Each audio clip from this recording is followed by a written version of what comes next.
Good day, sir. I'm Juan Mayornia Bismari 3C. 21 years old from Palompo, Leyte. So, here's the question, sir. One of the schools of thinking in human composition is dichotomy. Demonstrate and explain how the dichotomy approach operates. So, number two, can a harmonious and orderly society be achieved through moral relativism? So, explain your arguments. So, number one, my answer number one is dichotomy is a way of thinking that divides through two opposing groups. In human compositions, this often associated as a material and immaterial, while the immaterial is often associated with mind, strength, will, intellect, with intellect and emotion, while material is associated often by like heart, brain, feet, or hands.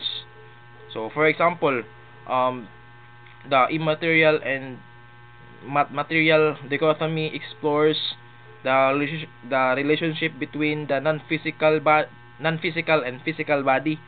Um, while this approach can simplify complex issues, and it can also limit our understanding by ignoring nuances and gray areas. So number two is moral relativism suggests that the morality is subjective and varies from person to person, culture to culture rather, without a shared understanding of right and wrong. So it becomes difficult to establish social norms and laws that everyone can agree upon. This can lead to conflict and chaos in society where everyone has their own moral code, and it's difficult to imagine a harmonious and orderly existence.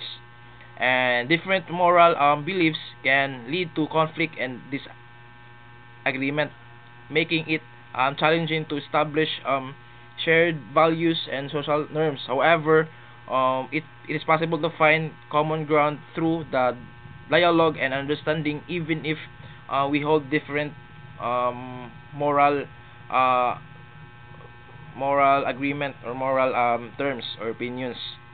So that's all, sir, and thank you.